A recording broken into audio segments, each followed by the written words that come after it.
Hello, welcome to ClearEdge Trading.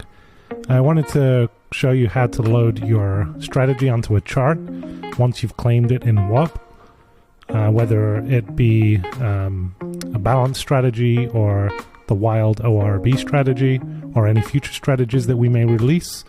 All you're going to do is claim them through ORBer, go into your indicator list, go into your invite only, ClearEdge Wild ORB. There we go. Very quick, very easy to do.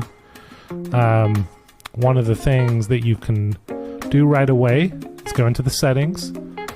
If you want to clean this up a little bit and you don't want all these labels, just go to Style, hit Pane Labels, and it takes those off, and now you're just left with your range lines and your entries and exits.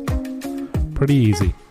So this strategy was designed to be very customizable. You can trade it on pretty much any futures instrument. You can go into the settings and you can change the range time frame, whether you want to trade a 5-minute break, 15-minute, 30, 45, 1 hour. Very customizable. Right now, the market is in pretty much long territory. We're been going up and up and up for a while. So we keep short trades off, and you can back and forward test that, but right now short trades are not working out, so we keep enable long trades only. The New York session start is 9:30, that's in there. You don't need to change anything here.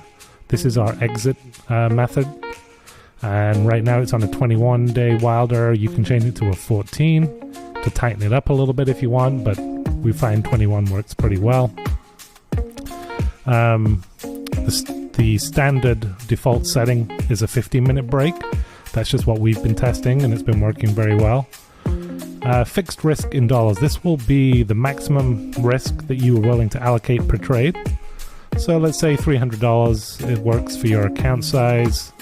This is a take profit level, so if you want to do a 1.5 to 2.5 risk reward, you can choose that, or you can just let it run with that. That's up to you.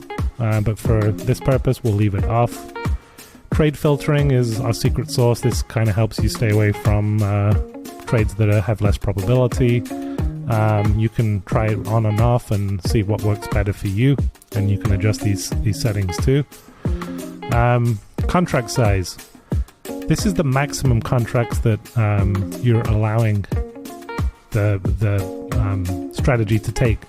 It will take into consideration your max risk amount. It'll look at the risk points, and it may say, okay, even though I say you can trade 20 contracts here, the risk is only going to allow me 14 based on the risk dollars. So this is just the max contracts that you want the strategy to take.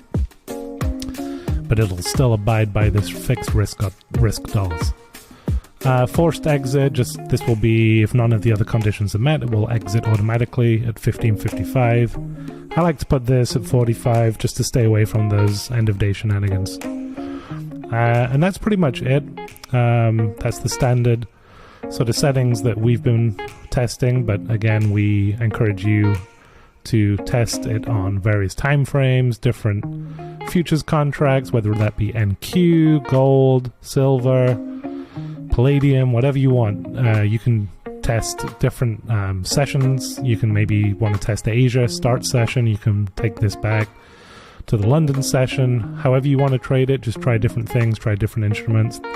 There's a lot of people in this automated community now, and we encourage people to test and share ideas.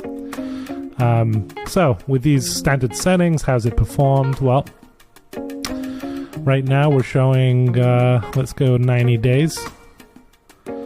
Okay, so 7,500 in profit, 1,400 drawdown, 53% profitable. That's pretty acceptable.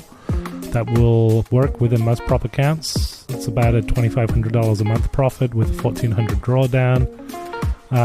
That's going to pass your prop accounts for you, those 50k accounts, which is nice. You can adjust the contracts, you can allocate more risk. Maybe you want to do 500 per trade. And it just bumped up your P&L a little bit, actually quite a bit, and didn't increase your drawdown too much, so maybe you can afford to allocate a little more. And you can even adjust the contract size. Maybe now you've bumped this up 500, maybe you want to let it trade 25 contracts if the risk allows. and there we go. So you can trade change all the parameters so that you trade within those parameters.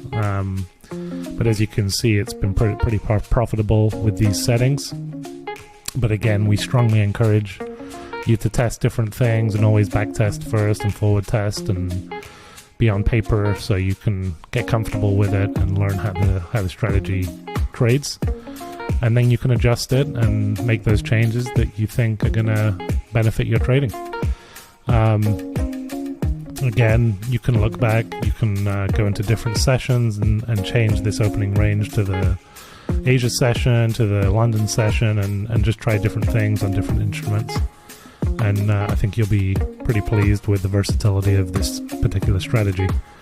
So we're going to release this, and hopefully people in the community are going to play with it and come up with some different ideas and share it with everybody for everybody's benefit. And we look forward to seeing you and working with you and becoming a successful, profitable, automated trader. Thank you so much. Bye-bye.